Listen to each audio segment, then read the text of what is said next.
الحمد لله نحمده ونستعينه ونستغفره ونؤمن به ونتوكل عليه ونعوذ بالله من شرور أنفسنا ومن سيئات أعمالنا من يهده الله فلا مضل له ومن يضلله فلا هادي له ونشهد أن لا إله إلا الله ونشهد أن محمدًا عبده ورسوله أما بعد فقد قال الله تبارك وتعالى في القرآن المجيد والفرقان الحميد أعوذ بالله من الشيطان الرجيم بسم الله الرحمن الرحيم ومن يقرض الله قرضا حسنا وقال النبي صلى الله عليه وسلم نفس المؤمن معلقة بدينه يوم القيامة أو كما قال النبي صلى الله عليه وسلم اللهم صل على سيدنا محمد وعلى آل سيدنا محمد وبارك وسلم اللهم صل على سيدنا محمد وعلى آل سيدنا محمد وبارك وسلم اللهم صل على سيدنا محمد وعلى آل سيدنا محمد وبارك وسلم۔ میرے محترم عزیزوں، بزرگوں اور دوستوں، قرآن مجید کی آیت اور حدیث پاک جو آپ حضرات کے سامنے پڑھی گئی، اس کی روشنی میں آپ حضرات کے سامنے جو بات عرض کرنی ہے وہ ہے قرض، لون سے متعلق۔ آیت میں اللہ رب العزت ارشاد فرماتے ہیں وَمَن يُقْرِضُ اللَّهَ قَرْضًا حَسَنًا، تم میں سے کون ہے جو اللہ تعالیٰ کو قرض حسنہ دے۔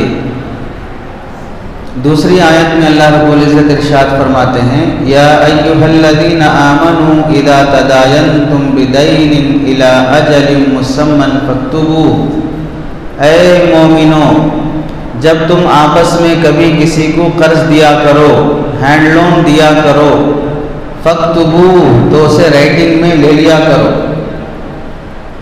وَلْيَكْتُبْ بَيْنَكُمْ كَاتِبٌ بِالْعَدْلِ، اور دونوں کے قرضے کو لکھنے والا کوئی صحیح لکھنے والا، جانکاری رکھنے والا، کوئی ایڈوکیٹ قسم کا آدمی ہونا چاہیے جس میں دونوں طرف کا نقصان نہ ہو، نہ دینے والے کا نقصان ہو نہ لینے والے کا نقصان ہو۔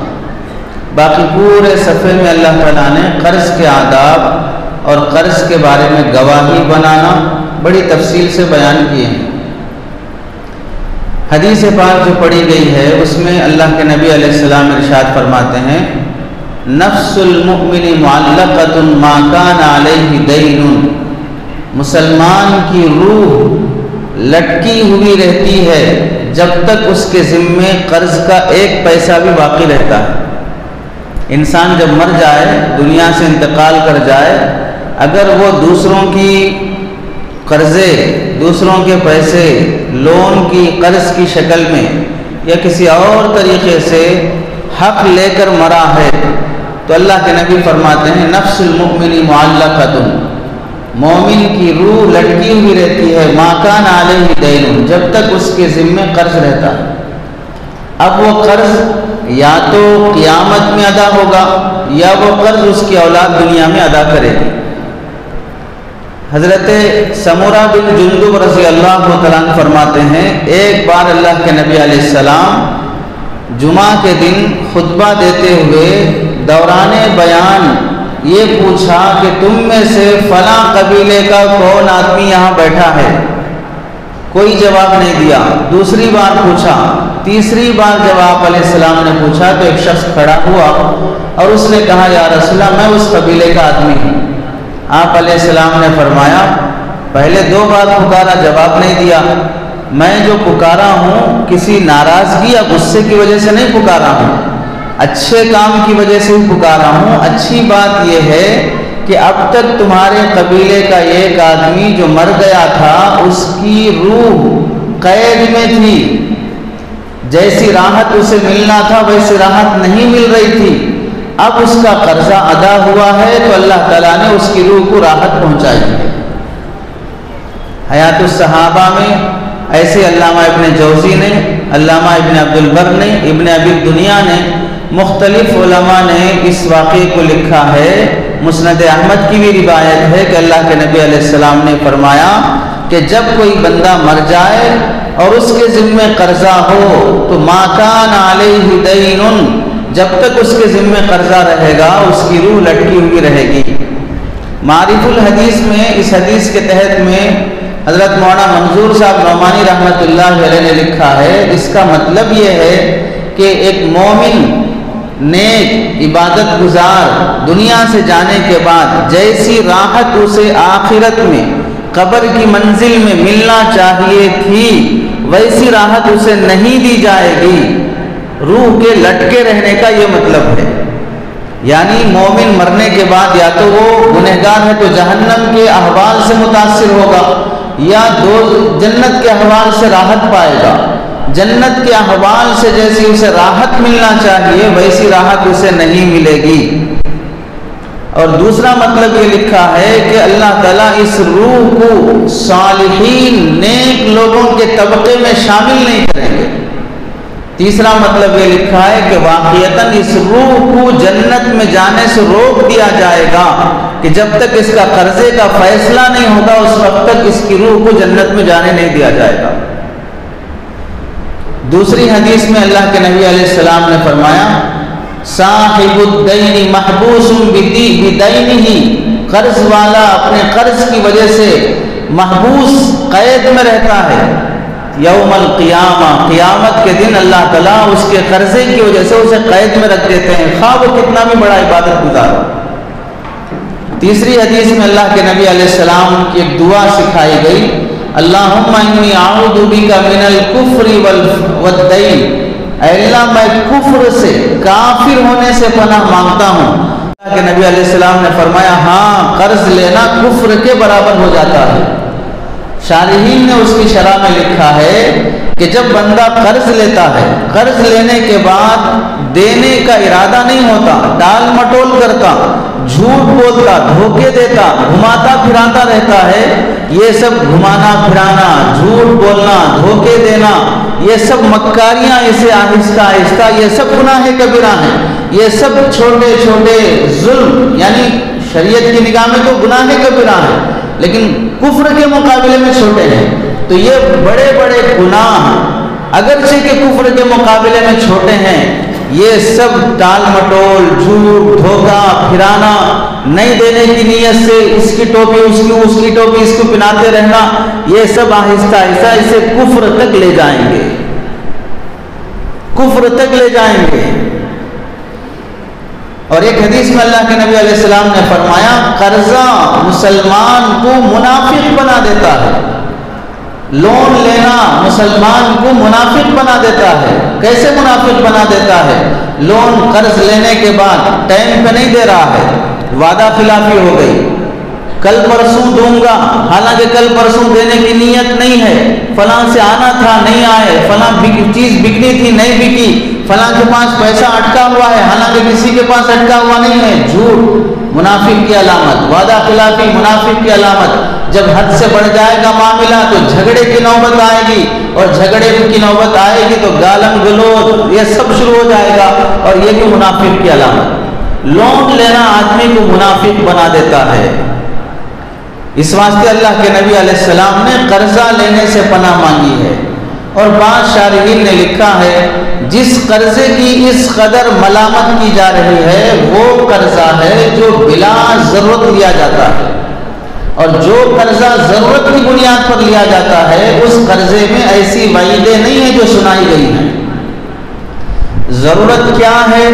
حضرت تھانوی رحمۃ اللہ علیہ نے فرمایا ضرورت وہ ہے جس کے بغیر ضرر لازم آئے، ضرورت وہ ہے جس کے بغیر ضرر لازم آئے، اگر وہ کام نہیں ہوگا تو آپ کا بڑا نقصان ہو جائے گا، اس واسطے وہ کام کرنے کے لیے آپ کو قرض لینا پڑ رہا ہے، اسے کہتے ہیں ضرورت۔ اب ہر آدمی کی زندگی کی ضرورتیں الگ الگ ہیں، ہر آدمی کی ضرورت اس کی اپنی ذات کے حساب سے تعریف نہیں کی جائے گی. شریعت نے ایک تعریف فکس کر دی ہے کہ ضرورت کسے کہتے ہیں. مجھے آج برگر کھانے کی ضرورت ہے, پیزا کھانے کی ضرورت ہے, فلم دیکھنے کی ضرورت ہے, شادی میں لڑکی کی شادی میں 20 لاکھ روپے خرچ کرنے کی ضرورت ہے, جتنا مکان ہے جتنی زمین ہے اتنا ہی مکان کے بجائے اور ایک 50-100 گز بڑھا کر بھاری مکان بنانے کی ضرورت ہے, جتنا پیسہ ہے اس میں بزنس کرنے کے بجائے 5 لاکھ کے بزنس کے بجائے 20 لاکھ کا بزنس کرنا چاہ رہا ہے. یہ سب اپنی دماغ سے بنائی ہوئی ضرورتیں ہیں. شریعت میں اسے ضرورت نہیں کہا جاتا. شریعت اسے ضرورت نہیں دیتی ہے. تو جو بلا ضرورت قرضہ لیتا ہے اپنی خواہشات کی تکمیل کے لیے, ایسے بندوں کو ایسی سزا دی جائے گی. اللہ کے نبی علیہ السلام کے پاس ایک صحابی آئے, بلکہ اللہ کے نبی علیہ السلام نے ایک موقع سے ایسا ہوا کہ ایک صحابی کا جنازہ ہو گیا, انتقال ہو گئے. تو اللہ کے نبی علیہ السلام نے ان کی جنازے کی نماز پڑھائی. جنازے کی نماز سے فارغ ہونے کے بعد اللہ کے نبی علیہ السلام نے حقوق کے بارے میں بیان کرتے ہوئے فرمایا کہ اگر کوئی بندہ کل قیامت کے دن قرضہ لے کر مر جاتا ہے تو آپ علیہ السلام فرماتے ہیں اس ذات کی قسم جس کے قبضے میں میری جان ہے, اگر کوئی شخص قتل فی سبیل اللہ ثم احیا, مر گیا اللہ کے راستے میں, پھر دوبارہ زندہ ہوا, پھر مر گیا, پھر زندہ ہوا, پھر مر گیا, پھر زندہ ہوا, 3 مرتبہ اللہ کی راہ میں جان دے رہا ہے, اسے جنت میں جانے سے کوئی چیز نہیں روک سکتی مگر اس کے ذمہ قرضہ ہے. تو 3 بار اللہ کی راہ میں جان دینے کے باوجود بھی وہ جنت میں نہیں جا سکتا. حالانکہ ریئل لائف میں آدمی کو ایک ہی بار جان دینے کا موقع رہتا ہے. ایک بار جان گئی تو پھر واپس نہیں آتی. بالفرض تمہیں 2 بار زندگی ایکسٹرا دے دی جائے. آواگمن کا عقیدہ اسلام میں نہیں ہے کہ 7 جنم میں ہم ایک جنم میں انسان تھے, دوسرے جنم میں ہاتھی تھے, تیسرے جنم میں گھوڑا تھے اور ایک جنم میں کتا بلی تھے. ایسے نہیں ہوں گے. ایک ہی جنم ملے گا, اس میں 7 جنم جی لو, باقی ریئل میں 7 جنم کسی کو نہیں دیا جائے گا. بالفرض اگر کسی کو 2-3 جنم مل بھی جائیں اور ہر جنم میں وہ اللہ کی راہ میں جان دے دے لیکن قرض دار ہو کے مر رہا ہے تو اس کا 3 بار بھی اللہ کی راہ میں جان دے دینا جنت میں جانے سے نہیں روک دے گا. نہیں جا سکتا وہ آدمی جنت میں. ایک صحابی آئے اللہ کے نبی علیہ السلام کے پاس, یا رسول اللہ اگر میں اللہ کی راہ میں جہاد میں جاؤں صبر کے ساتھ, استقامت کے ساتھ, ثواب کی امید کرتے ہوئے, میدان جہاد سے پیٹ پھیرے بغیر ڈٹ کر سارا میدان خالی بھی ہو جائے, میں اگر اللہ کی راہ میں جان دے دوں تو کیا میرے تمام چھوٹے بڑے گناہ معاف ہو جائیں گے؟ میرے سب گناہ معاف ہو جائیں گے؟ تو اللہ کے نبی علیہ السلام نے فرمایا ہاں سب گناہ معاف ہو جائیں گے. پوچھ کے واپس جانے لگے, تھوڑی دور تک گئے, مسجد سے آپ علیہ السلام نے آواز دے کر پکارا, نام علت دین کذالک قال جبرائیل, سنو قرضہ اگر رکھ کے مرتے ہو تو میدان جہاد کی شہادت بھی تمہیں جنت میں جانے سے روک دے گی اور تمہارے گناہ بھی معاف ہونے سے رک جائیں گے. مجھے جبرائیل نے ایسا ہی بتایا ہے, مجھے جبرائیل نے ایسا ہی بتایا ہے کہ تم راہ خدا میں جان بھی دے دو, قرضہ لے کے مر رہے ہو تو پھر تم جنت میں نہیں جا سکتے. اور ایک حدیث میں اللہ کے نبی علیہ السلام نے فرمایا کہ اگر کوئی آدمی من قرأ کل یوم 200 مرۃ قل هو اللہ احد, اگر کوئی آدمی روزانہ سورہ اخلاص قل هو اللہ احد کا سورہ 200 مرتبہ پڑھنے لگے, کتب لہ 500 سنہ, اس کے لیے 500 سال کی عبادت کا ثواب لکھا جائے گا. روزانہ 200 مرتبہ سورہ اخلاص پڑھو گے تو 500 سال عبادت کا ثواب لکھا جائے گا. لیکن اگر وہ آدمی قرضدار ہو کے پڑھ رہا ہو تو اس کے لیے کوئی اجر و ثواب نہیں ہوگا. وہ قرضہ لے کے مر رہا ہو تو اس کا اتنی عبادت کر لینا, روزانہ 500 سال کی عبادت کر لینا بھی اس کے قرضے کو معاف کرنے کا سبب نہیں بن سکتا.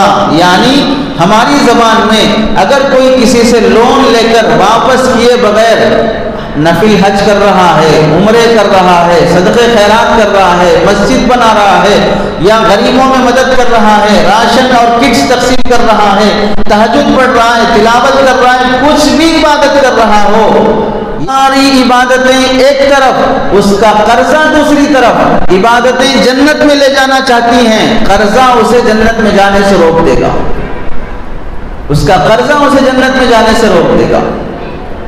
اور ایک حدیث میں اللہ کے نبی علیہ السلام نے ارشاد فرمایا کہ ایک موقع سے ایسا ہوا کہ آپ علیہ السلام نے فرمایا 3 کام کر لو، 3 کام کر لو، جنت میں جس حور سے نکاح کرنا چاہتے ہو کر لو، جنت میں جس حور سے نکاح کرنا چاہتے ہو کر لو۔ حیات الصحابہ جلد 40 کی روایت ہے۔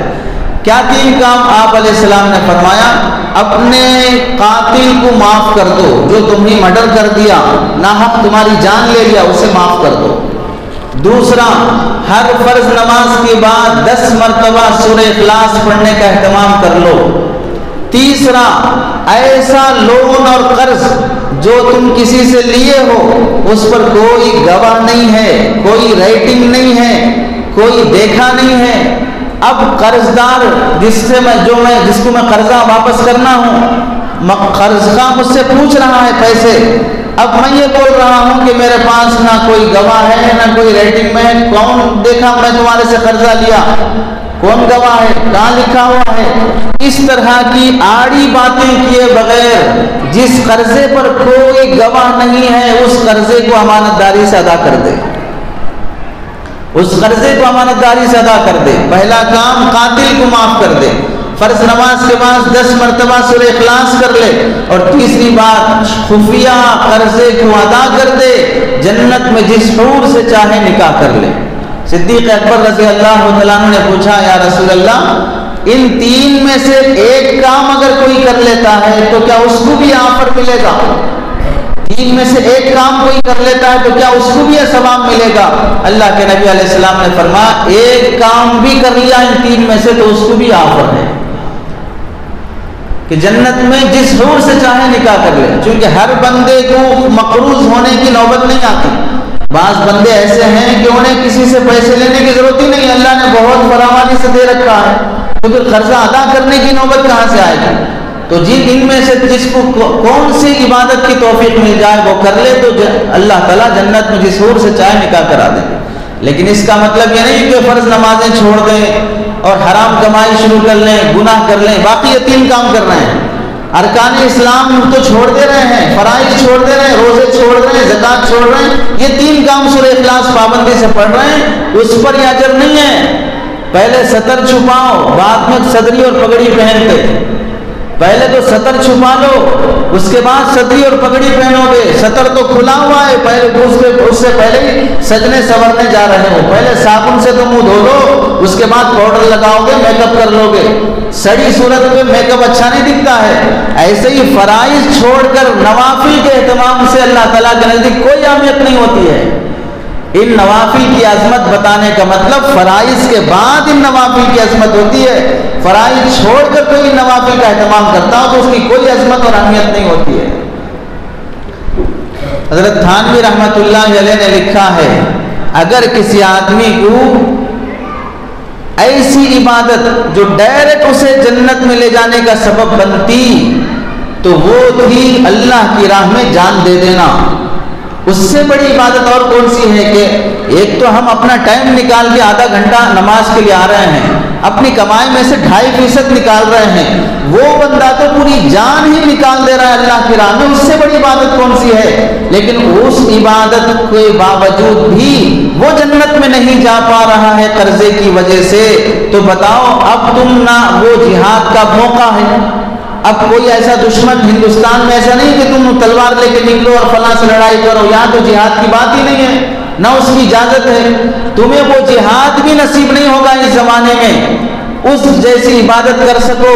ان معمولی عبادتوں سے اس کے مقابلے میں فی نفسی یہ عبادتیں بھی اہم ہیں، لیکن وہ عبادت جب تمہیں جنت میں جانے کے لائق نہیں بنا سکتی ہے، قرضہ اسے روک دے رہا ہے، تو پھر کون سی عبادت ہوگی جو تمہیں جنت میں لے جا سکتی ہے؟ اور حضرت تھانوی نے لکھا ہے اپنے مواعظ میں، لوگ قرضہ لینے کے سلسلے میں بڑی بے احتیاطی اور بد پرہیزی کرتے ہیں۔ پہلی بد پرہیزی کیا ہے؟ بلا ضرورت خواہشات کی تکمیل کے لیے قرضہ لینا۔ جیسے تفصیل سے سنایا گیا، 50 گز کی زمین ہے، 150 گز میں مکان بنانا چاہ رہا ہے، 100 گز کے لیے اور کہیں سے لون لے لیا، اب اس کے بعد مکان تعمیر کر رہا ہے۔ یہ 100 گز کی زمین لون لے کر خریدنا، پھر اس کے بعد ہوم لون لے کر گھر بنانا، یہ ضرورت نہیں ہے، یہ خواہش میں داخل ہے۔ اور یہ لون جو تم لے رہے ہو یہ سود میں داخل ہے، بلا ضرورت تم قرضہ لے رہے ہو۔ شادی کرنا ہے، 2 لاکھ میں قرضہ شادی ہو سکتی ہے، لیکن شان سے کرنا چاہ رہے ہو، آنے والے داماد بھکاری کی ہر بھیک پوری کرنا چاہ رہے ہو، تو اب اس واسطے اس کی گاڑی، اس کی گھڑی، اس کے جوڑے، اس کے جنازے کفن تک کا انتظام کر کے دینا چاہ رہے ہو، اس واسطے مٹی پہ لا لو، قرضے پہ لا لو اور یہاں دھوم دھام سے شادی کرتے ہو۔ اور کہیں صرف ناموری کے لیے، دکھاوے کے لیے کہ فلاں کی شادی، فلاں کا نکاح، فلاں کا ولیمہ اتنا بھاری ہوا، فنکشن ہال ہی 4-5 لاکھ کا رہا، اور ان کی شادی میں اتنے آئٹمز تھے کہ کھاتے کھاتے تھک گئے۔ اس ناموری کی خاطر تم قرضہ لے کر اپنے نام کو اور ناک کو بچانا چاہتے ہو، یہ چند دن کی ناموری ہے۔ چند دن تو لوگ کھانے کے بعد وہ کھانا ہضم ہونے تک تو تعریف کریں گے، دوسری دعوت پھر آنے تک تمہاری دعوت بھی بھول جائیں گے، تمہارا نام بھی غارت۔ جب یہ قرضہ ادا کرنے سے رک گئے اور محلے میں بستی میں بدنام ہونا شروع ہوئے کہ فلاں صاحب لیے، دیکھنے میں تو بڑے مالدار دکھ رہے ہیں لیکن اتنا قرضہ لیے ہیں، وہ ناموری جو تم چاہ رہے تھے آہستہ آہستہ بدنامی میں بدل جائے گی، آہستہ آہستہ بدنامی میں بدل جائے گی۔ اب کوئی تمہیں سلام کرنے کو تیار نہیں ہوگا کہ بھئی دیکھنے میں تو بڑے اچھے ہیں لیکن پیسہ دیے تو بھول جانا، پھر واپس نہیں آتے۔ اور دوسرا، قرضہ لینے کے سلسلے میں بد احتیاطی، بلا ضرورت قرضہ لینے میں خواہشات کی تکمیل کے لیے قرضہ لینا، اور دوسرا قرضہ لے کر ٹال مٹول کرتے رہنا، پھراتے رہنا۔ قرضہ دینا، کسی کی مدد کرنا اچھی بات ہے، لیکن اتنی بھی اچھی بات نہیں ہے کہ قرضہ لیتے وقت وہ صاحب آ کر بیٹھو صاحب، آؤ صاحب، حافظ صاحب، اتنی تواضع، ایسا معلوم ہوتا ہے کہ محمود کو کوئی ایاز غلام مل گیا ہو، اتنی تواضع، اتنی عاجزی، اتنی انکساری۔ اور جب پیسہ ہاتھ سے گیا، اب اس کے بعد ٹائم نکل رہا ہے، پوچھنے لگے تو اتنا جلدی کیا ہے، ہم بھاگ جاتے ہیں، ہم چلے جاتے ہیں، نہیں دیتے، ہمارے اوپر بھروسہ نہیں ہے، اتنی بھی کیا بات ہے، تھوڑا صبر کرو، وہاں سے آنا یہاں سے آنا ہے۔ پھر آہستہ آہستہ آہستہ آپ نوکر بن جاتے، وہ اونر بن جاتا، ڈیٹ پہ ڈیٹ دیتے رہتا، آپ کے چپل گھستے رہتے۔ ایسے شریف لوگ بھی سماج میں زیادہ ہیں، کم نہیں ہیں، زیادہ ہیں ایسے شریف لوگ۔ ایسے لوگوں، ایسے شریفوں سے دور رہنا ہی بہتر ہے۔ تو قرضہ دینا اچھی چیز ہے، لیکن دے کر جھگڑوں تک کی نوبت لا لینا کوئی اچھی بات نہیں ہے۔